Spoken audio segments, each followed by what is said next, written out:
Shanti. Welcome to Madhuban, Bapdada's home, your home.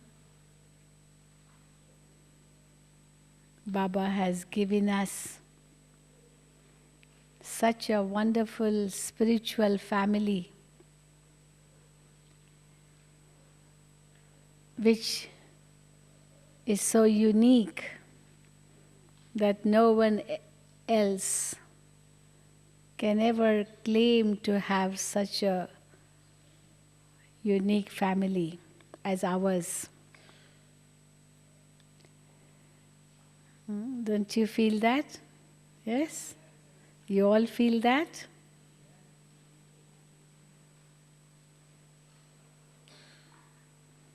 Though each one of us come from different backgrounds, maybe different cultures, from different countries, different languages, but we have all become one. It is like different types of beads put in one thread, and we are those different beads put around one thread of love for the Father, around the Father's neck.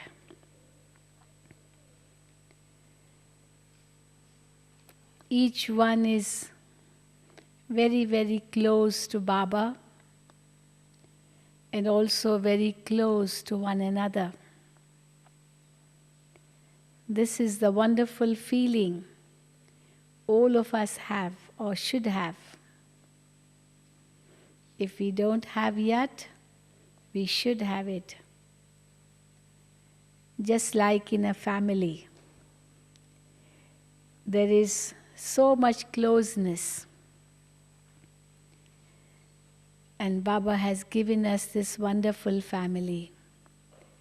Sometimes they say in the world that the world has become smaller, it has shrunk. Not that it has shrunk physically, but we have come so close to one another because of easy communications, easy travel, easy methods of contacting one another. And they say it's a global village, the whole world. Somebody very rightly said it's a global living room. I said, how? He said, living room, not a village. Village also would mean there are different houses, and one may not know what is going on in the other one's house. But living room means we are so close that we can come to know what each one is doing, just like you sit in one living room, one sitting room, and you know what each one is doing. So that's how close we have become. It's like somebody raises his finger in the east and someone in the west is affected. You know, that's how close we are. Like you're sitting so close, and if you just turn your fist or something and the other one feels your elbow or your hand or your fist, whatever. It's so close. But then Baba says, we may have come closer in this way through science, but mentally we have gone so far away from one another. Like you see in some Lokik families, people live together and yet maybe don't speak to one another. For many years, they don't speak to one another, though they are living in the same house. They are so close in relationship. Sometimes neighbors don't even know each other, you know, how close they are. They could be of so much help to one another because they are neighbors, but they are strangers for one another, in spite of being so close. So this is what we see in the world. But in God's world, in Baba's family, it's not like that. We come so close to one another because Baba is in between. Baba is like a magnet. When a magnet is brought in front of many needles, or it stands above the needles, all the needles are pulled towards it. And not only are they pulled towards the magnet, but they're also pulled towards one another, because each needle becomes a temporary magnet. I don't know if you have experimented upon it. Supposing you have one needle and you put under a magnet, and you have another needle, and then that needle will attract the next needle, because around each needle a temporary magnetic field is created which attracts the other needle. And that second needle will attract a third needle. It can be a very lovely chain. But then that chain is there because the magnet is at the top. And if once the magnet is pulled out, what happens?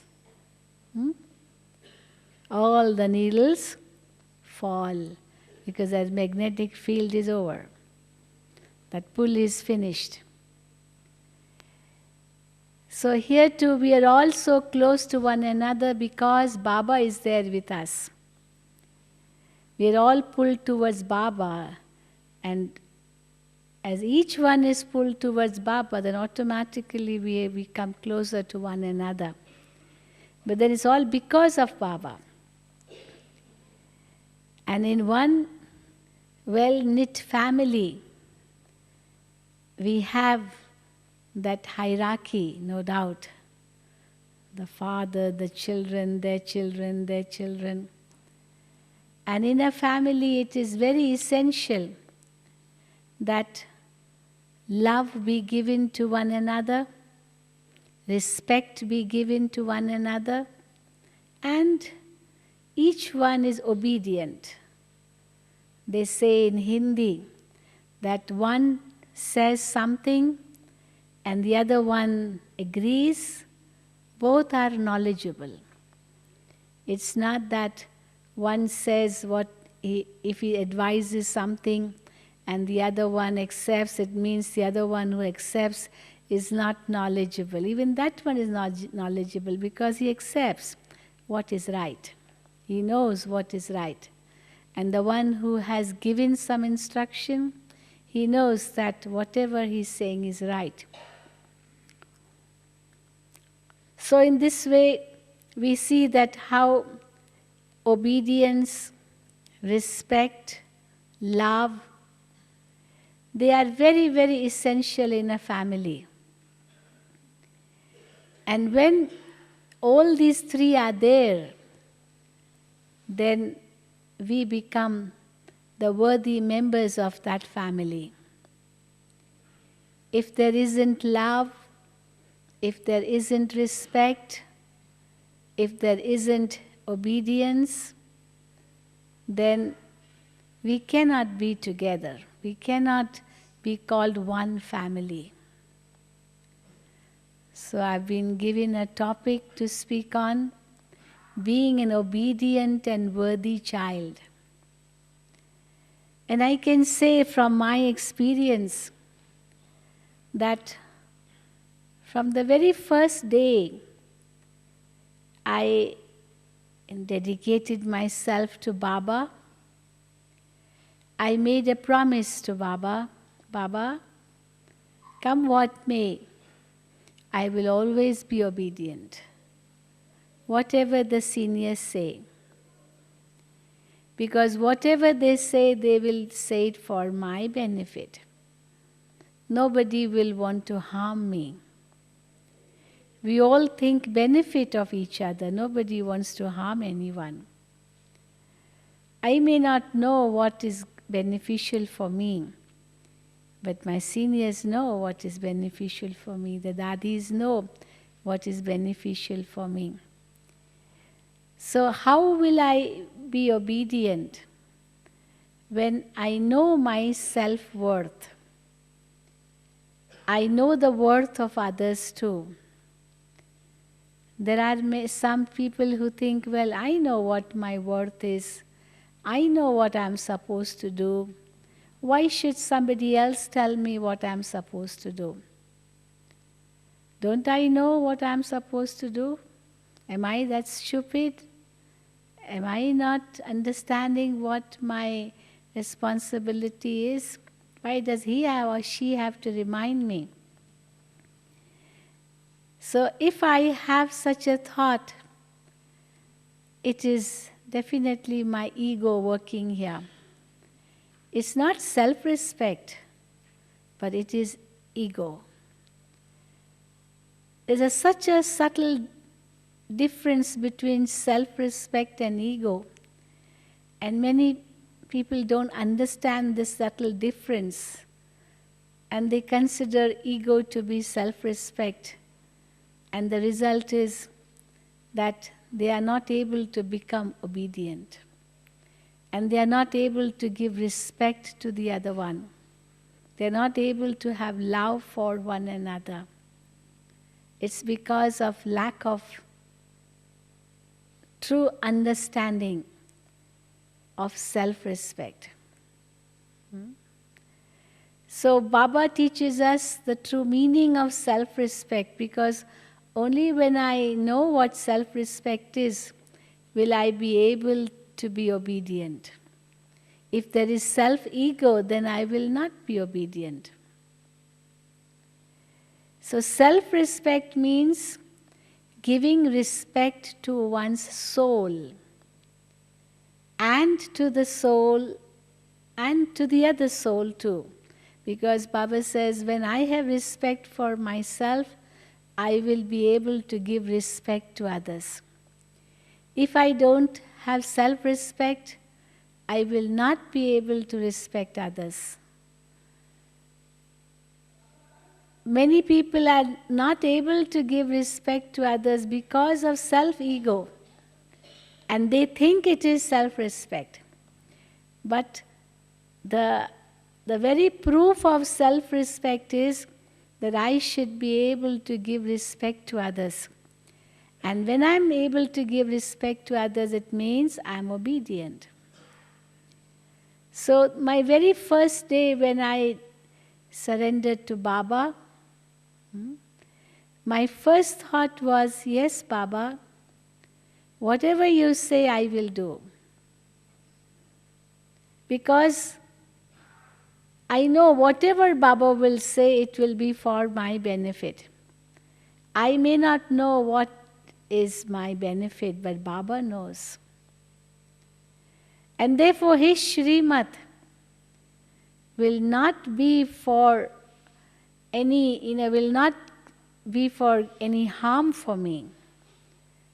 But then in order to understand this, I need to have that full faith.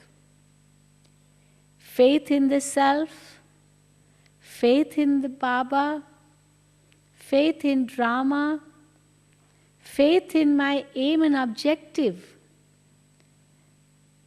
Also that is very important. Usually Baba speaks of 3 types of faith. Faith in self, faith in Baba, faith in drama. But then faith in my aim and objective. Somebody may say it comes faith in the self. But faith in my aim and objective means something for the future.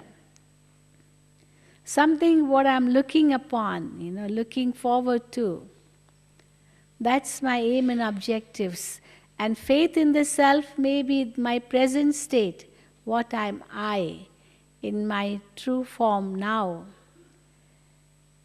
And therefore Baba says, I need to have faith in my aim and objective, which means my eternal stage or my original stage and my beginning stage. And Baba sometimes says, if you have as you have two eyes, you keep in one eye mukti, and in the other eye keep jivan mukti. Because my eternal stage, my original stage, is the purest stage of the self, the soul, the seed. And when I came in the body, then too my beginning stage was so elevated. I need to have faith in this. But then I also need to have faith in the drama, as Baba was saying today. That why my condition has become like this is all part of the drama. Many people question, why this, why this, why this? Why has this happened? Why has this happened? When Baba says, don't ask questions. It has happened means it is in the drama. It's part of the drama. And when it's part of the drama, where are the questions? It is there because it needs to be there. It's all needed in that sequence, for the whole story to be completed. It's needed. Every scene is important. So as every scene in a drama is important, so how can we say why this? And also we know that each scene is connected to the other scene. How will the other scene come if the first scene doesn't take place? And therefore, how can I ask why this? And also, as the drama is beneficial, there is definitely some benefit behind it, so I cannot ask why this. Usually we ask why this because I feel maybe there's some harm behind it, maybe there's no benefit behind it. But if there's benefit, I will never say why. Yesterday, or 2 days ago, there was a news in the newspaper. Somebody, just was passing by, and a thought came in his mind, let me go and buy a lottery ticket. Lottery tickets were available. He had never bought a lottery ticket before in his life. And he just went and bought a lottery ticket, and that was the last day. And the next day, his number was declared as the first prize. He never ever thought that he would ever get a prize. He just did it casually. Now when his number was announced, could he ask, oh, why this? Could he ask? Why me? No. Usually when it's a distressful situation, it's an unhappy situation, a sorrowful situation, maybe the question may come, why this? Why me? Why only for me? But if it's a very happy situation, do we ever question, why only for me? Why this? No. I take it so happily. So if I take that happy situation so easily, without any question, why do I take that unhappy situation in that difficult way and ask questions? Why this? Because even that happy situation is going to pass away. It's not going to stay forever. And the unhappy situation is also going to pass away. It's not going to stay forever. Because no scene will stay forever. Either the happy one or the unhappy one. Everything will pass. No scene, repeats in one drama, in one cycle. No scene, never. In the whole cycle, each one of us has taken 84 births. Each one's 84 births have been different. And there are 6 billion people in the world, and maybe their lives, or whatever they pass. So each one of theirs is different. Not one is like the other. Just imagine how much variety there is in this world. How much variety. Unlimited variety. We see this as the beauty of God's creation. and begin to admire it instead of questioning why this, why that. Because nothing is going to stay permanent. Even Golden Age did not stay permanent, nor will Iron Age stay permanent. Golden Age changed, Iron Age will also change. Like Baba was saying in today's Murli, that the happiness which you experience now will not be the same as the experience of happiness in Golden Age too. Why? Because as you'll reach Golden Age, immediately the next day the change will come, the downfall will start. Because the peak is only one point, that's all. You go to a mountain top, and whilst you're climbing, you're going up and up and up, your eyes are upwards. But as you reach the peak, that peak is only one step. And you reach that peak, that's it. And then again you have to come down. No? There's no more rising after that. So till you reach that peak, that point, your endeavor is on and on. And the happiness is there as you're reaching your destination. And once you're there, again you come down. So the happiness which you experience whilst going towards your destination is different from the happiness you experience when you're at the destination. Because as you are there, again, the next second, it's a downfall. There may be just 1 second, the highest peak, the highest stage. But the experience for reaching that highest stage is the supersensuous joy. Whilst or when we are up to or nearly about to reach that stage. But once we are there, the satisfaction comes and then the downfall starts. So the happiness comes when we are always rising. And we reach the peak, and then the falls begins. But then somebody may say, why this? We say, why not this? This is a game. Why not? When somebody say why, then we say, why not? What is the harm? It's a game. So when I understand the depth of God's creation, God's ways, I see all this with that beauty, and therefore no questions come. Neither questions come, nor even surprises come. Sometimes questions don't come, but surprises come. Oh, really? It happened that way. How did it happen? It's not why, but how. So it's a surprise. But Baba says no surprises too, because it's nothing new.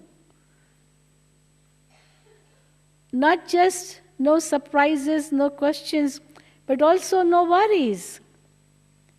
Because everything is beneficial. No worries and also no sorrow. Because why is the question of sorrow? Nothing belonged to me anyway. If something is lost anyway, it didn't belong to me. There's a saying that if you didn't get something what you wanted, maybe you didn't deserve it. We desire many things, but we don't have to deserve everything. And if I didn't get it, although I desired it, it means I didn't deserve it. So forget it. How can I get something which I don't deserve? Karma plays its part. And therefore, there's no question of sorrow too. No question of worry. No question of fear of losing too. Because what was mine which I lost? Usually there's fear of losing because it's like a possessiveness and I'm afraid of losing what I possess. But if it never belonged to me and it's lost, I'm not afraid to because it never belonged to me anyway. So no fear of losing. The fear of loss or losing is there when I have that possessiveness. So nothing belongs to me, nothing belonged, nor will it ever belong. So why the fear too? So how Baba has made us rise above all these, weaknesses with the help of that faith in self, Baba, the drama, and our aim and objective. And whatever Baba says, yes, Baba, I'm ready. It is so easy to become obedient. I remember once Brahma Baba, in Sakar, he was testing someone. And Baba asked him, child, do you have faith in Baba? He said, yes, Baba, I have complete faith in you. Okay, are you sure you have faith in Baba? He said, yes, Baba. That means whatever Baba tells you, will you do it? He said, yes, Baba, I have full faith, and whatever you say, I will do it. And then Baba said, okay, child, if I tell you, go and jump in the well, will you go and jump? Will you go and jump? Yes? No? Will you or not? Should you, what will you do? Go and jump in that well. Baba tells you, will you go and jump in the well? Yes or no? Those who say yes, raise your hand. And those who say no, and many are not raising their hand in any answer. Anyway, so that soul, that brother, he only smiled. And Baba asked the same question, say yes or no, will you go and jump? So he didn't know what to say, and then Baba said, see child, Baba will never give you such a Srimad. Why don't you have faith in that?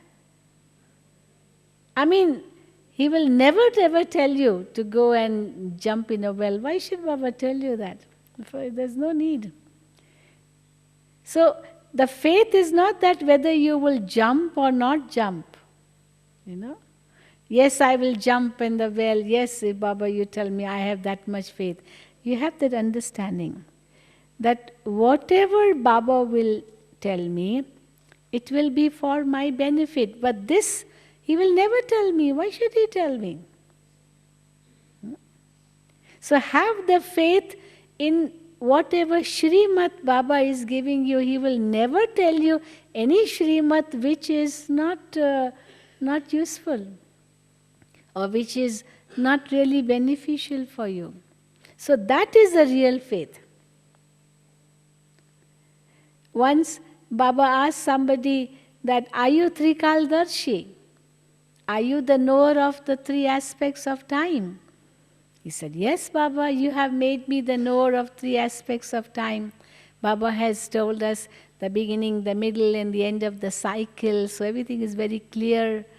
So Baba said, okay, if you are the knower of the three aspects of time, do you know what will happen tomorrow? Do you know what will happen tomorrow? Yes? Do you know? Can you write down what will happen tomorrow? How can you say that you are the knower of three aspects of time? So that soul kept quiet. So Baba said, knower of three aspects of time means that whatever will happen, we don't care for the details. Whatever will happen, it will be beneficial for me. This is being called the knower of three aspects of time. Well, let anything happen, which may not seem very good at that time, but whatever will happen will ultimately be beneficial for me. This is being called the knower of three aspects of time. So when Baba says that children, you have to be obedient. Dadi Janki, for the past few days, she has been giving such strong classes. In what way is she going to benefit from that? It's all for us. But because Dadi feels that, we're all Baba's children, And Baba wants us to see us as perfect souls, as perfect beings, as worthy children, because we are the helping hands of God. Just imagine. Even this thought, mere thought, is enough to create goose pimples in us. Goose pimples? You feel so excited. I'm God's helper. Just imagine. Even this one thought is enough for me to understand what my responsibility is. If I am the helper of God, what am I supposed to do? So when Baba says that you are my helping hands, I have to ask myself, that means whatever Baba wants me to do, I should be ready for that. And whatever Baba tells me will be for my benefit. So this is the real faith, and that faith will lead to obedience. And that will lead to becoming a worthy soul. So I can tell you from my experience that from day one, I told myself and to Baba, Baba, I will never say no, come what may. Because, whenever we write our letter of faith or we write our letter of surrender, we do write, wherever you keep me, whatever you feed me with, whatever you make me wear, whatever. Baba, I'm ready for it. You are the bestower. You are the one who gives me. I take only from you. So, whatever is good for me, that is what Baba is going to give me. I know it. This also is my faith. And therefore, obedience is there. But on the other hand, Baba also says, you are the most fortunate souls of the world. Just imagine. If I have that type of intoxication too, then too I can become really very obedient. Because whatever instructions or Srimad Baba is giving me is creating my fortune. Usually in the Lokik world we see that people hesitate to do something because they think, oh, in what way will it be beneficial for me? What will I get from it? But here we don't think in that way what I will get from it. The thought is that I have to serve Baba. This is the thought. Because if I say what I'm going to get benefit from it, this is selfishness. So, in my mind and intellect, the thought is that I have to serve Baba. And when I'm serving Baba, indirectly, automatically, I am benefited too. Because this is the law of karma. Whatever you give, that you get back. So I'm not thinking of what I'm going to get back, because I'm already going to get back what I'm giving. But I have to give. So that creates my fortune. And if I think that what am I going to get back, that very thought will cut off 50% of my return, which I'm going to get. The very thought, what am I going to benefit from it? What am I going to receive from whatever I'm doing? The very thought will cut off 50% of the benefit I would have received otherwise. And if I keep telling to other people, what am I going to benefit from this? I did so much, and what am I going to get for all that I have done? The more you tell this to people, the more your fortune is cut, more and more. Like we tell, on the path of bhakti, they say that when you are serving, you serve with one hand. It should be so incognito that even your other hand should not know that you have served with the right hand. You have given something for charity or whatever. You have given help to somebody. If you have done something good for someone with your right hand, let it be so incognito that your left hand also should not know that you have done something good with your right hand. So incognito it should be. And if you do something good, do good and forget about it. Don't even mention it, that you have done something good. And if you do something wrong, something bad, tell everyone that this was wrong and you're sorry and ask for forgiveness. Otherwise, you have created a great karma for yourself. But usually in the world, what we see, people, when they do something good, they tell the whole world, I did this, I did that, They praise themselves a great deal. And when they do something wrong, they hide. They don't want anybody to know that they did something wrong. Actually, it should be the other way around. If we do something good, no need to mention. Because Baba knows and my soul knows. And the more I mention, the more I'm cutting off my fortune for the future. And if I do something wrong, let me surrender, let me tell and become light so that let me know that it was wrong. And I've told it and finished. Whatever the result, I don't mind bearing that because it was my mistake anyway. Why should I hide? Why should I lie? There's no need. There's no need at all. Because that will increase later on.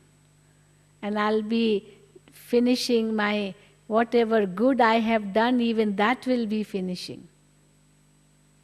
I'll be losing that too. And therefore Baba says, if you have made any mistakes, anything wrong, you write to Baba and forget about it and let the past be finished. Don't keep remembering that again and again and again. Even Dadi Janki, she says, okay, if something is disturbing you, okay, write to Dadi and write to Baba and finish it. Don't let it, hang around you for a long time. It's not good for you. And therefore, when it comes to faith in the self, faith in Baba, faith in the drama, faith in my aim and objective, I get that confidence to be able to do what Baba wants me to do, and therefore I become obedient. So this was my aim the very first day. Yes, Baba, whatever you tell me, I'm ready for that. I never had a thought, what if this wouldn't happen, then what if that wouldn't happen, then what if this happened or that happened? No. Whatever Baba does for me is the best for me. When Brahma Baba surrendered himself, he never had a thought even once that I'm surrendering all my wealth. What about my family? What about my home? What about my business? What about this? No, Shiv Baba told him, child, surrender. And instantly he did it without thinking twice. They say in Bhakti that God feeds everyone, even an ant.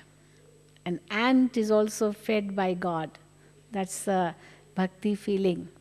So, if an ant is fed by God, will I not be fed by God? So, if I have that feeling that, yes, Baba, I have surrendered to you, Baba is responsible. I have to be just obedient. It's very true that supposing you are obeying someone, then that person becomes responsible, not you. Because I have done my job of being obedient and the task is accomplished. So the one who gave that job is responsible. He considered me to be efficient for that, to be worthy for that. That's why he gave me this task, no? Baba sometimes tells the teachers that, see, you are given such a high seat to give God's gyan to others. Just imagine, God's knowledge you are giving to others is such a great task. People in the world are looking for truth, and you have the truth here which you are imparting to others. You are teaching spiritual knowledge to others is such a big responsibility. And as it's a big responsibility, it's definitely a great asset too. You are achieving so much. You are in God's heart. You are in His good books. Baba has taught you to be worthy. That's why you are given such a seat. Otherwise, how would you get such a seat? But if I think that I'm not really capable, but Baba has given me that task, then Baba gives the strength for that also. Again, this is the faith. If Baba has given me some work which I think I may not be able to do, but Baba has given it to me, Baba will also give me the strength to do it. It's not just the work that He will give to me to do it, but also the strength to do that work. Otherwise, He wouldn't give it to me. And therefore, it's not difficult to become obedient. This was Mama's speciality. Whenever Baba used to say anything to Mama, Mama, will you do this or you do this? Mama would say, yes, Mama, yes, Baba, yes, Baba. And many other sisters, they would tell Mama, Mama, how did you say yes? How can it be possible? How will we be able to do it? Mama would say, no, don't question Baba. Baba has said it, it means it is possible. Don't question. Dadi, once Mohini Ben was giving a very interesting example. The example was that there was a group which had come to meet Baba, and they were supposed to leave. They were supposed to leave. So Baba asked them about some sweet dish. Have you eaten this sweet dish, some toli? And they said, no, Baba, we have never eaten this toli. And Baba said, you have never eaten this toli? Okay, then Baba will make it for you, will get it made for you. So Baba called Mama and told Mama, Mama, see, these children haven't eaten this sweet toli, this dish, and Baba wants that they should be able to get it somehow. Can it be cooked? Can it be made now? Mama said, yes, Baba, why not? And they were supposed to leave. The taxi was standing, or maybe they were to go in a bus, and they were to go to the bus stand, and they were about to leave. And how can the toli be made within such a short time? And they were leaving. But Baba said it. Mama said, yes, Baba. And she came to the kitchen, and they had to leave. How could it be made? But Mama said, Baba has said it, it will be done. And very interestingly, they left. It wasn't cooked. It wasn't ready yet. But Mama didn't stop. She was determined. She said, Baba has said it, and therefore I will do it. And then she got it made, and they had already reached the bus stop, Mount Abu bus stop. And she got it ready and brought it in front of Baba. And Baba had somebody ready to go on a cycle and take it to the bus stand, and they already had sat in the bus, the bus was about to leave, and the toli came right in their hand. And they got it. Now you can imagine the joy which the children experienced at that time. Oh, Baba, you have so much love for us, so much love for us. You cared so much for us. Oh, Baba, thank you. And when they went back, they wrote such lovely letters, and then, and when they went back, they got that brother got so much, business. He flourished in his business. He said, it is because of your love for Baba. And then he helped in the Baba's yagya. So you can imagine, if Mama would have said at that time, no, Baba, it is not possible in half an hour. I cannot do it. what would have happened? What would have happened? Okay, yeah, okay. But Baba said it, and Baba knew that Mama will never say no. If Baba would have called anybody else, and that one would have hesitated. Baba, how can it be made in half an hour? It needs at least 2 hours. Baba, not possible. But Baba called Mama, and Baba knew that Mama will never say no. And the result of that was so beautiful, because those children who got that sweet in the bus, and the bus was about to leave, but it reached just in time, because the determination was there that it should be given to them, it should be made for that. And they got it. So you can imagine how much love must have come in their hearts for Baba and the family. So this is what Baba says. This is called obedience. This is called a well-knit family. This is called becoming worthy. But if whilst I'm serving, the thought is coming, in what way am I benefiting? In what am I going to get from it? This is all a big selfish motive. I will neither be able to benefit now, nor will I benefit for the future. Or there are some people who say, oh, I did so much, but no one cared for what I did. Now, even that is, Baba says, ignorance. I did so much and no one cared for it. No one praised me even once that I did so much. And on the contrary, more and more work is coming upon me. Nobody even cares for all that I'm doing. Well, people may not know, people may not care, but Baba knows. I'm not doing for people. I'm not doing for so and so. I'm doing for Baba. This is the feeling each one of us, has to keep. Have to keep. In the sense that each task I do is a dignity. There's a big difference between distribution of work and dignity of work. Dignity of work. Dignity of work means each work, each act I do, each action I do is great. Because it is for God. Each thought I create, each word I speak, each action I do, each step I take is for God. Now, this is a feeling which makes me, change my ideas completely about self, about others, about my fate, and completely. Because I'm doing it for Baba, I'm not doing for any human being or so and so, or even for myself, for God, because I love God, I love Baba. So that's my strength, because I love Baba. And that love for Baba makes me do whatever Baba wants me to do. That is my faith, that is my obedience.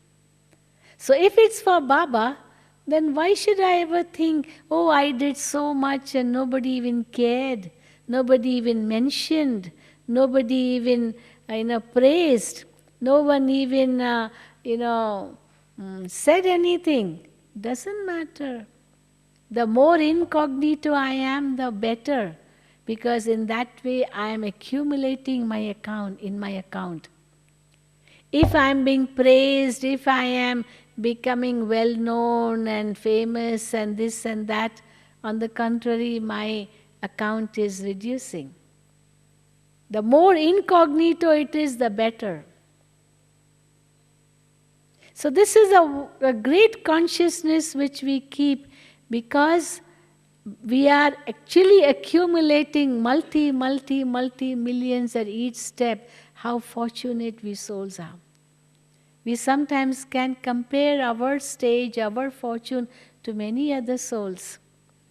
I remember when I first went abroad, that was in 1974. Vedanti Ben and myself, both of us went to Africa in 74. At that time, service had not yet started abroad. Maybe a little bit, but not much. And Baba sent us abroad. So both of us went in front of Baba. Both of us did have that fear, going outside India, and we didn't know what we would have to face, what type of people would come in front of us, how we would do service. We didn't know anything. So that was in 74, that is 32 years ago. So I remember 32, 33 years ago.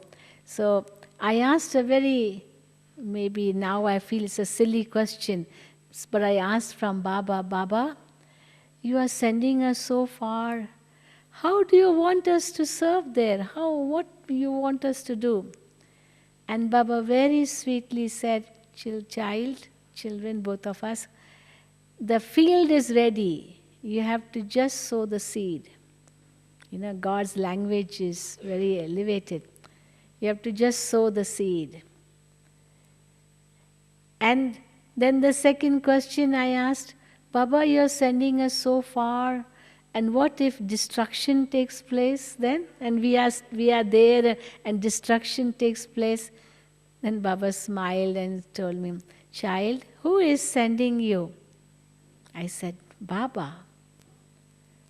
See, Baba very sweetly answered in a form of a question. He took the answer from me without answering. When I asked the question, Baba, you're sending us so far, what if something happens? Then Baba put a return question. Who is sending you? So when Baba asked me, child, who is sending you? I said, Baba. Then Baba asked another question. So what if destruction takes place? I questioned. So Baba, when he asked, who is sending you? I said, Baba. Then Baba said, then who is responsible? If Baba is sending you, then who is responsible? I said, Baba. Naturally, the one who is sending me is responsible. Then Baba said, if Baba is responsible, then why are you worried? So simple. Why are you worried? If Baba is sending you, then he is responsible. Then you don't have to worry at all. Oh, what will happen to me there? How it will happen? What I'll do there? How will it work out? You don't have to worry at all. Baba is sending you. The Almighty is sending you. He knows His ways. You have to just be obedient. And then I asked Baba, okay, Baba, how do you want us to serve there? Because it was something very new for us. Then Baba said very beautiful things. Baba told me, the child, very rich people will come in front of you, whom you have to serve. But never, never, ever have a thought that I have to take anything from them. No, I have to give them. I have to give them. Always go with that self-respect that we have come here to give, not to take. Because at that time, many gurus from India who were going to Africa, they minted money. They got so much money from there. Africa was in its golden age at that time, in 1974. So very rich. All the countries were very rich at that time. So Baba told me that child, never have this thought that we have come here to take anything from them. So always have the thought we have come here to give. And then Baba said, very rich people will come in front of you, but at that time you should think that they may have all the richness, but they do not have the richness of peace, the wealth of peace. And this is what you have to give them. You have to give them this wealth of peace. So whomever you meet, you tell them, we have come here to give you peace. And it was so true, because people had lots of wealth, but no peace. And this is what we aim for, just to share peace with all. And then the second thing was, Baba said, many learned, educated scholars, rich, not just rich, but even well-educated people will come in front of you. At that time, never have this thought, well, they are so educated, so learned, and I'm not that much, Maybe I've just got a small 1 degree, that's all. But I'm not like, so intelligent like them or so educated like them. But then Baba said, that time have a thought that they may have the knowledge of the world, lots of information of the world, but they do not have the knowledge of the self. So this is what you are going to give to them. You tell them who they are, which they are ignorant of. And really it did work wonders, because whenever we used to serve, we would ask this first question, you know who you are? And they would never be able to say. Of course, they would give introduction of the physical body. And we, in this way, gave them the knowledge of the soul, knowledge of the Supreme Soul. And they liked it so much, they were pulled towards Baba, because they were in search actually. So Baba says, the true people, the souls who are of this deity religion, they will come automatically. You have to look for them. They are there, scattered all over the world. The family of Golden Age is scattered all over the world. You have to go there and look for them. I also remember how, once I was standing in front of Baba, we all were, and we all were taking toli from Baba. And I too stretched my hand to take toli from Bap Dada, Avyakt Bap Dada. And Baba gave toli in my hand and held my hand tight with toli on my hand. And he held it tight. And he gave me a beautiful blessing, which was very unexpected. Baba said, Saraswati, the goddess of knowledge, is on your tongue. Saraswati, the goddess of knowledge, is on your tongue. So I was wondering what it meant. Okay, we are all, Baba says, you're daughters of Saraswati, the goddess of knowledge, and we are all imparting knowledge. So, what way Baba mentioned this to me? We are all Saraswatis, all goddesses of knowledge. But Baba gave me this blessing in particular. There must be some reason. And, my mind started working. What did Baba mean by saying that? So 2 things came in my mind at that time. The first was, maybe Baba wants me to do something. I don't know what will be revealed in the future. Because this type of blessing no one else has ever received straight away. The Saraswati, the goddess of knowledge, is on your tongue. Imparting knowledge is by all the sisters, by all brothers. Each one imparts Baba's knowledge to others. What is so special about me? Anyway, so I said, Baba wants me to do something special. Then the second thought which came in my mind was that if this tongue has Saraswati on, on it, or in it, or with it, then no other words should be uttered from my mouth except Baba's Gyan. Nothing else. No worldly things, no bad words, or nothing which is a waste or which is negative or anything unwanted. Nothing should be uttered from my lips. Just Baba's knowledge, that's all. Because Saraswati is sitting here, So, and then to my surprise, after a few days, I got an invitation to give a lecture on the television. So unexpected, never before did the Brahma Kumaris get an invitation to give lecture for television. It was the first call from a private channel which had just started in India.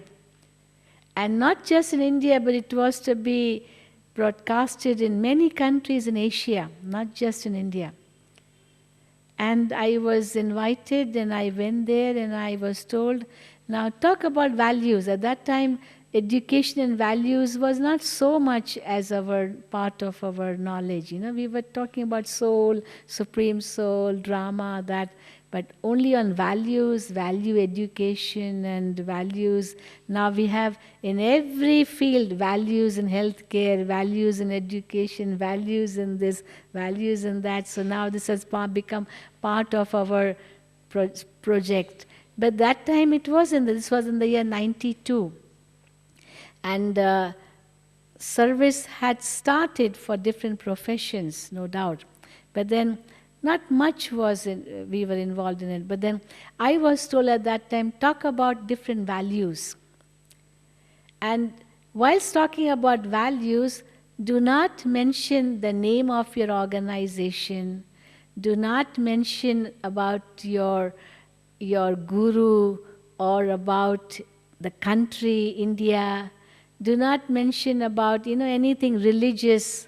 Just talk about values. Even this Living Values program was not in there at that time. Nothing. So I didn't know what to say. Well, so I just sat in front of the television. The first time the television was in front of me. And that person who was televising, he said, look into this lens. There are thousands and thousands of eyes in that lens. That's what he told me. And you look into that lens and you're talking, because there's nobody in front of me in a studio, nobody. I have to just speak to the lens. And at that time you should think that you are addressing to thousands of people and those eyes are looking at you through that lens. And I had to talk about any value.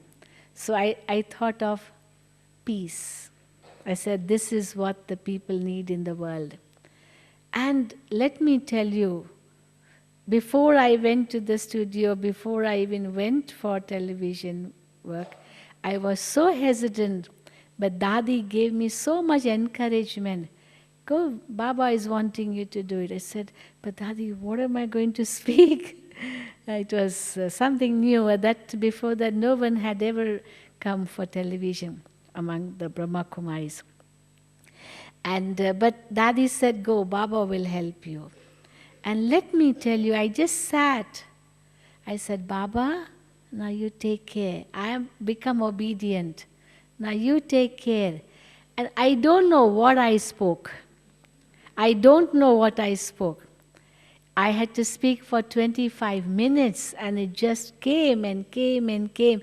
And then at the end he said, okay, now wind up. They say 3 minutes, then 2 minutes, then 1 minute, and now wind up. They do like this. And it finished. 25 minutes passed like 2 minutes. It was such a wonderful experience. And the director who was listening liked it very much. And he said, okay, it was very good. Tomorrow you come again and you talk on another value. But I did gain confidence because he did praise it. And then next day I went again. And in this way, every day I did one lecture or maybe 2 lectures on different values, peace and love and happiness. He liked it so much, he said, okay, you can come after 1 month and we will record 54 lectures. 54 lectures. I did 7, it was such a big thing. But 54 lectures, how am I going to do? But then when I came back to Madhuban, I went to Bombay for this recording. That time we didn't have any studio in Madhuban. So when I came back to Madhuban, I had to prepare. I used to get up at 3:30 in the morning, just pick out one Avyakt Murli book, open any page, and there was one value for me, another page, another value for me, third page, another value for me. And let me tell you, I used to just read it and close it. I would take a pen in my hand and as if Baba was making me write. Not that I was writing, how the fingers were moving and the points were coming. If you tell me to do that today, I may not be able to do it. I might not be. But that time, how it came, it was a miracle. And when I went there, I did those lectures. I was there for 1 month recording 52 lectures. And they liked it so much that they invited more people, and then now we have so many giving lectures for television. Now, of course, Brahma Kumaris are well known in India and also in other countries because our programs come on television. But then let me tell you that how it worked out, because Baba told me, Saraswati is on your tongue, on your lips, whatever. And I said, Baba wants me to do something. And after that, I was so cautious about what I was speaking, what words I was uttering. I was very, very cautious because I said, Baba has blessed me. I am Baba's obedient child. I am Baba's worthy child. Baba is seeing me with that high vision. I have to fulfill Baba's vision, fulfill Baba's wish. You know, I will do, Baba, whatever you tell me to do. I'm your worthy child. So this consciousness made me so strong within, and I can tell you that truly it wasn't me. It was Baba working. But this needs faith. As Baba says, faith leads to victory. Faith is very, very important. Dadi was mentioning yesterday also in her class. When determination also comes with faith. Confidence comes with faith. So faith is the foundation. Who is telling this to me? It's not Dadi telling me, it's not my senior telling me, but that senior or Dadi is there because Baba has appointed that one. So I have to be an obedient child. Very often I think of the Gita. You know, in the Gita, Arjuna is being told by God what to do. But Arjuna has so many questions. It's because of lack of faith in the self. Lack of faith in who is telling me to do this.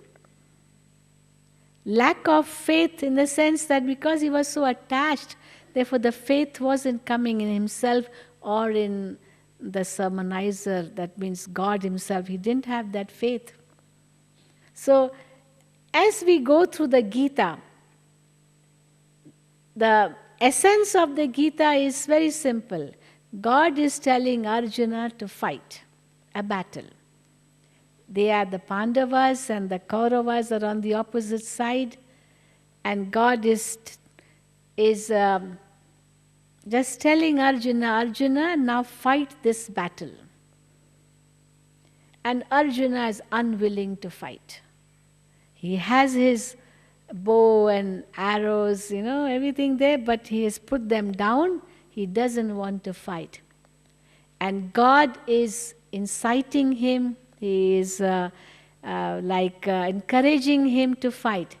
And how, if you see the whole Gita, there are different points just to make Arjuna understand that he has to fight the war, the battle. So the first thing is, God is telling Arjuna, Arjuna, you just fight. You just use your bow and arrow and fight and kill. And Arjuna says, how can I kill? They are my kinsmen, my cousins, my uncles, my gurus, my this, my that, because all of them were on the Kaurava side. And the Pandavas were so few. And all family relatives on the other side, the enemy side, and you want me to kill? How can I kill my own kinsmen? And Arjuna, and God is telling Arjuna, Arjuna, don't ask any questions. You just kill. And he said, oh, I can't, because he was so attached. The attachment was there. And therefore he was very hesitant. Anyway, now God wanted to make him understand that that was right for him. So God told him, Arjuna, why do you think that you are killing? You are really not killing anyone, because no one dies. Each one is a soul. The body is perishable. So the first chapter shows Arjuna being told by God to kill, and Arjuna is not willing to kill. That's the first chapter. The second chapter is all about the soul. God telling Arjuna, Arjuna, you cannot kill anyone anyway. The body is only a costume. Soul puts on this costume, is birth, it leaves the body, it is death. No one really dies. Therefore, you cannot kill the soul. The body is perishable anyway. So you do. You kill. Arjuna says, well, if the soul is imperishable and the body is perishable, and one day they have to leave the body, so they'll die on their own. Why should I kill them? You know? Why should I kill them? Doubtful about the self and about the others. Anyway, so that first, the second chapter is finished, and Arjuna doesn't understand that why he should kill. Then the next chapter is God is telling Arjuna, Arjuna, it's your duty. You are a warrior. You should do your duty. If you do not fight now and you run away from the battlefield, your future generations will think that you are a coward. And therefore, Arjuna, you are a Kshatriya, a warrior from the warrior clan. Your forefathers have never been cowards. They have fought. So you also fight. It's your duty. He says, he tells God, God, I can't do this duty. It's too difficult for me to do this. Actually, his greatest weakness is his attachment. And he asks all these questions. How can I do it? How can I kill? Why should I kill? You know, how, why, what, when? All these questions are asked by Arjuna. So he doesn't understand that too, that it is a duty that he has to kill. Then the third point God raises is, Arjuna, you have fought this battle many times and you have always won. You and I have been together many times. Victory is definite for you. You are destined to win. You just do your duty. Just take up your bow and arrow and start. Victory is destined for you. He said, I don't want such a victory. And he folds his hands and said, God, I don't want such a victory. What is the use of being victorious after having killed so many people? On whom will I rule? Because they will all be dead. Then God takes up another aspect. God tells him, Arjuna, why do you think that you are killing them? See, they're already dead. Death is their destiny. They are all going to die. You are not really killing them, but death is destined for them. You just do it namesake, that's all.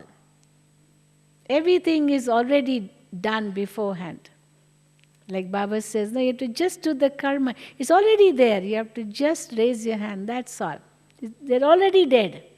And God gives them a vision of a graveyard, that all of his kinsmen dead, and he has won. But then again, because of attachment, he says, God, they're all going to die like this. I will be responsible.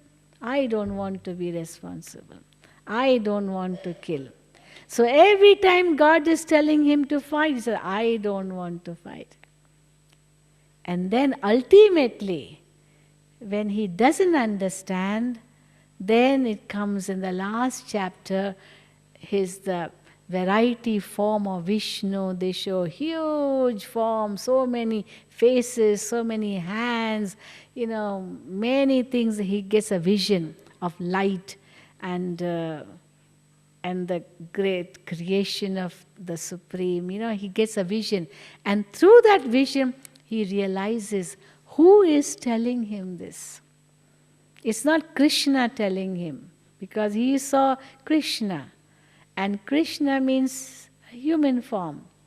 And he sees him in that form, he doesn't understand.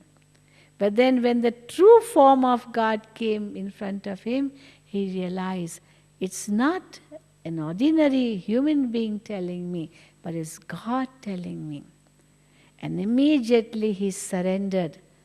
He took up his bow and arrows and said, yes, God, now I have understood. Now I have finished my attachments. My attachment is over, and I've become aware of what my duty is, and I will fight. So 18 chapters go only in this, in just making Arjuna understand that he has to fight. So this is the Gita. But then of course the interpretations of the Gita are many, and there are many things added. But the real essence is these 5 points.